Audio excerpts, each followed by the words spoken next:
What's up mga suki? Panibagong araw, panibagong serye na naman. Alam ko namang matagal nyo na tong inaabangan. Ayan nga't madilim na. Sa unang pagkakataon nga na late ang inyong tindera. Bumaba nga ako dito ay kompleto na ang ating mga sinyo. Hindi ko na nga na-videoan kung sino ang unang dumating, sinong lalay, at kung sino ang nagpasimuno ng syembutan. Ayan nga si Madam at Madam na Badam ang pwestuhan. Tayo nga ay mag-attend.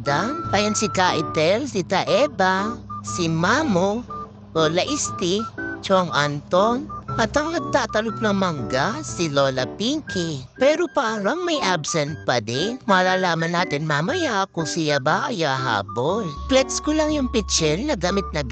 Hindi ko lang maintindihan kung anong pinagsasabi ng dalawang ito sa akin. Ayan nga ang aking tindahan. Hanggang ngayon ay sarado pa. Ay namimiss ko na ang magtinda at ipagpimpla kayo ng syembo. Mabuti pa nga itong pailaw ko. Hanggang ngayon buhay na buhay.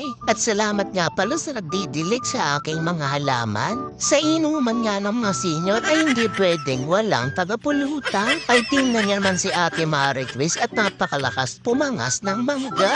Maya-maya nga lang itong Kaitel ay katabi na ang best friend niya. Mukhang dumadami ang kainuman na bagets ng mga senior. At yung isang bagets ay nakiupo na at nakapulutan. Hindi ako yon. Sa pagkakaupo ko nga ako'y tawang-tawa kay Madam. Hindi ko alam bakit maasim ang mukha niya. Matamis naman yung mangga. Ang lola ko talaga, ang asim ng panlasa. Ere naman si Lola Pinky ay hirap na hirap kumuha ng bango. Ayan nga't ginawa ng pinggan yung pinagbalatan ng mangga. Nakakatuwa talaga itong ating mga senior. Walang kaarte-arte sa katawa. Ay kahit saan na nga lang mailapag ang pulutan. Habang itong nga si Chong Anton ay kwento ng kwento, itong ating mga tagapakinig ay busy-busy sa pagmuya. O ayan nga, ito na naman tayo sa Tagayan moment. Ay ipapas-forward ko na nga ito at maiinib kayo sa tagay ni Mamu. Natapos na nga yung kwento ni Chong Anton, yung tagay nga niya ay inugatan na sa lamesa. Makalipas na ang ilang dekada ay tinagay na rin niya. Ere naman puluterang si Ate Marie Chris ay kahit saan mapwesto. Siya ay ngumumuya. Ayan nga lang ang pinto ng bahay nyo, baka maya-maya ay isa-isa mo ng pinapasok ang pulutan. Ere naman dalawang senior na ere ay sige paligsahan sa pagmuya. Gusto ko lang nga kayong kantahan. Ito ay hindi ipodrip. Ito ay inuman. Ay ere nga yung palagi kong inaabangan. Ay hindi pa nga tumatagay ay nakamisin na. Ano Madam, kaya ba today? Ay malapit nga lang ang bahay ay pwede nang tumakas-takas pag hindi na kaya. Naisipan nga nilang magpatak-patak ng 30 para bumili ng pulutan. May natitira pa naman silang sponsor sa akin kaya lang pagbukas na ng tindahan saka daw gagamitin. Sila nga daw ay magpo-food trip kasabay ng pagbukas ulit ng aking tindahan. Ere naman mag-best friend na ere hindi na magkaigi sa pagkikwenta. Sa panahon nga ngayon ay itlog na lang ang mabibili ng inyong 30-30.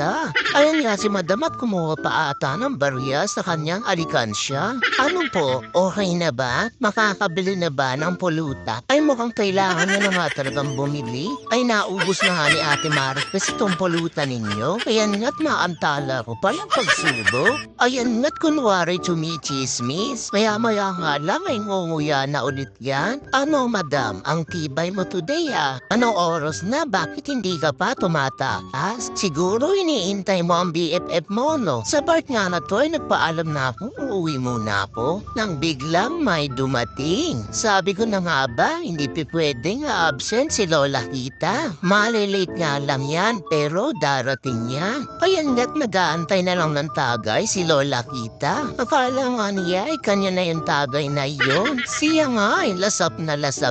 Ang Kaitel talaga, masyadong binibitin si Lola Kita. Inuna pa ang tagayin si Madam na ihit kakatawa. Dumating lang si Lola Kita ay ligayang-ligaya. Pinagtatawanan nga nila dyan yung tagay ni Madam na malatiki-tiki. Sabi nga nila ay bigyan ko na sila ng dropper. Tiki-tiki na nga lang daw yung tagay ay nauuna pang tumakas. Ayan nga't sa wakas ay nakatagoy na si Lola Kita. Kahit papano ay nagkaroon na ng energy. Naman si Ate Maricris ay nahuli ko na naman ng umulutan. Isang puno nga ang laman niya na ikaw lang ata ang nakaubos. Ay mga senior, tagay-tagayin niya Ay napakalakas mamulutan Ay siya, dyan na nga muna kayo. Titingnan ko muna baka nagising na ang anak ko. Pagkalipas na ang isang oras ay binalikan ko sila dahil nawala ng kuryente. Titingnan ko nga lamang kung sila ay nag-iinuman pa o nagsiuwian na. At ayan niya, mga hindi natinag. Ay may disolar pa sinailaw ang kapitbahay. Lola Piggy, sige bye-bye. Basta may ilaw, tuloy ang session. Rin naman si Madam ay pahiga na, ayaw pang umuwi. Sige na Madam, tumakas ka na. Akong bahala, hindi ko ipagsasabi. O siya, dyan na nga po kayo. Malapit na din naman kayong matapos. Lawa nga ay magkakuryente na bago kayo umuwi. Ingat pag-uwi, mga senyor.